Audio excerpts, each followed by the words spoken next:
wa ma yantiqu 'anil hawa in huwa illa wahyun yuha, yang disebutkan oleh Allah, Kanjeng Nabi Muhammad tidak menyampaikan sesuatu kecuali itu adalah wahyu dari Gusti Allah. Makanya semua janji-janji yang Kanjeng Nabi sebutkan di dalam hadisnya, atau peringatan-peringatan yang Kanjeng Nabi sebutkan di dalam hadisnya, maka semuanya itu adalah hak. Artinya apa? Benar. Janji-janji pahala di dalam melaksanakan sesuatu juga benar pahalanya. Ancaman-ancaman di dalam kemaksiatan juga benar. Sehingga apa di sini? Sehingga iman inilah yang menjadikan seseorang tadi meyakini akan adanya surga dan akan adanya neraka. Bagi yang tidak punya iman, mereka tidak punya harapan, karena dia tidak tahu harus kemana saya nanti. Sementara Allah Subhanahu wa ta'ala menjadikan khalaqal mauta wal hayata liyabluwakum ayyukum ahsanu amalan. Allah menciptakan manusia yang hidup, yang mati, semuanya adalah untuk menguji. Yang hidup diuji oleh Allah, mana yang bertakwa, mana yang berbuat baik, mana yang menjaga perilakunya, mana yang menjaga lisannya, mana yang menjaga telinganya, mana yang menjaga perilakunya. Semuanya nanti akan ditanya oleh Allah. Sekaligus yang hidup pun juga ujian. Ujian buat apa? Ujian buat yang ditinggalkan.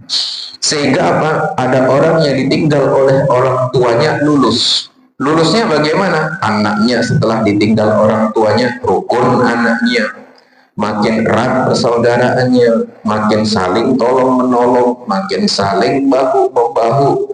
Kenapa? Karena mengingat akan jasa orang tuanya. Tapi ujian juga, ada juga yang diuji oleh Allah sepeninggal dari orang tuanya menjadi ribut. Ada tidak? Ada tidak? Rebutan warisan ada tidak? Saling ini itu ada tidak?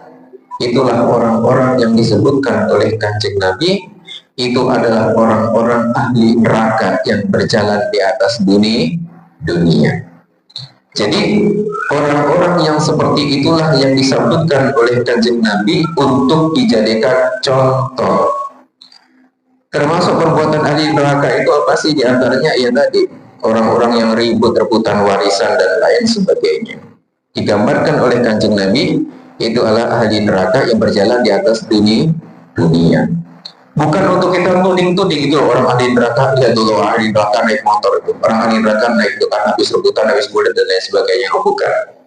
Itu semuanya untuk dijadikan hikmah.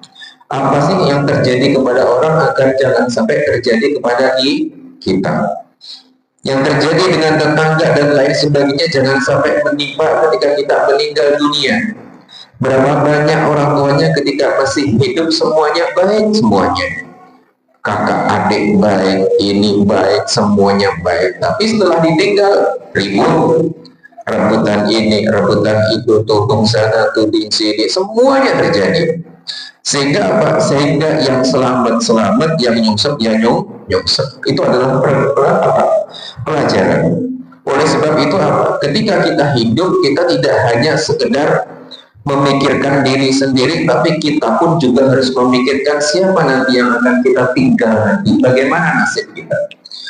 Akankah yang kita tinggal dengan harta peninggalan nanti akan semakin baik anak-anak kita sehingga kita termasuk orang-orang yang selamat di akhirat, atau sebaliknya?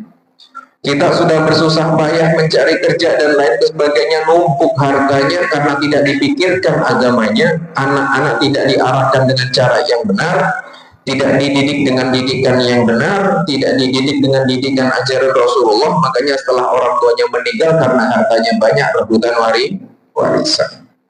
Siapa yang rugi? Ya semuanya. Yang meninggal juga rugi karena gagal mendidik titipan-titipannya Gusti Allah. Apalagi yang lagi ribut sampai putus silaturahmi.